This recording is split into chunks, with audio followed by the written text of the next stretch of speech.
बिस्मिल्लाहिर्रहमानिर्रहीम। अस्सलाम वालेकुम। मैं हूं डॉक्टर फैसल मसूद।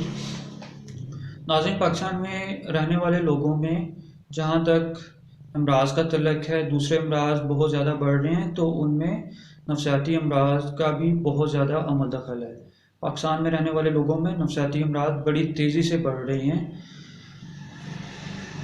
और याद रखें कि अगर एक इंसान नफसियाती मर्ज़ में मुब्तला होता है तो उसके हल्का अहबाब में, उसके ऑफिस में काम करने वाले लोग, उसके घर के लोग, तमाम लोग किसी ना किसी तरह से उसके बिहेवियर से मुतासर होना शुरू हो जाते हैं। तो वो एक इंसान जो होता है वो कहीं ना कहीं दूसरे लोगों को भी किसी ना किसी प्रॉब्लम का शिकार कर देता है। तो आज एक टॉपिक पे बात करते हैं जिसका नाम है डिप्रेशन।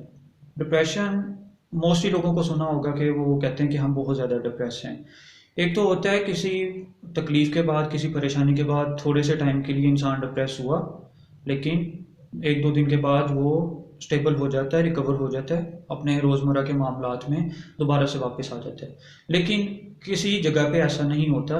इंसान डिप्रेशन का शिकार होता है और वो मज़ीद डिप्रेस से डिप्रेस होता चला जाता है, और फिर यहाँ तक कि वो नींद की गोलियाँ खाने लग जाता है, सुकून के लिए सुकून के रास्ते ढूंढता है। और कुछ लोग ऐसे होते हैं कि जो ड्रग्स पे लग जाते हैं और नशा करने लग जाते हैं। तो मैं डिप्रेशन पे कुछ अलामात आपसे शेयर करूँगा। डिप्रेशन का जो मरीज़ होता है वो ज़िंदगी से बेजार हो जाता है, वो परेशान रहता है, वो मायूस हो जाता है, उसको हर काम में नाकामी नज़र आती है, मायूसी नज़र आती है। वो समझता है कि उसके साथ कभी अच्छा नहीं होगा, उसके साथ हमेशा ही बुरा होने वाला है। वो मरीज़ आहें भरता रहता है, ख़ुद को कोसता रहता है, जलता रहता है अंदर ही अंदर, अपने आप को नेगेटिव सोचता रहता है और अपने आप को नेगेटिव सोच के साथ मज़ीद परेशान करता रहता है। उसकी थिंकिंग जो होती है वो नेगेटिव हो जाती है। ज़िंदगी से मरीज़ इतना बेजार हो जाता है कि वो खुदकुशी का सोचने लग जाता है। और कुछ मरीज़ ऐसे भी हो सकते हैं कि जो खुदकुशी की कोशिश भी करते हो। ये मर्ज़ ऐसा मर्ज़ है कि जिसको बहुत सारे लोग मर्ज़ नहीं समझते, बल्कि इसको जादू, जिन्नात, असेब, भूत ऐसे समझकर वक्त ज़ाया करते रहते हैं। और ये बीमारी साथ और नफसियाती बीमारियों का शिकार कर देती है और इंसान का निकलना फिर इसमें से मुश्किल हो जाता है।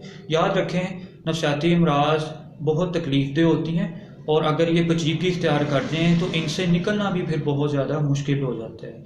और इनसे निकला तभी जा सकता है जब इंसान खुद इससे निकलने के लिए, इससे निपटने के लिए तैयार हो। तो मैं आपसे रिक्वेस्ट करता हूँ कि अगर आप या आपके आसपास आपके किसी रिलेटिव में कोई भी इंसान जो आपको नॉर्मल नज़र आता है, जिसका बिहेवियर ठीक नहीं है, जो इन अलामत का शिकार है, तो फौरी तौर पर इलाज के लिए रब्ता करें। अल्लाह ताला तमाम मुसलमानों को अपनी हिफ्ज़-ओ-मान में रखे।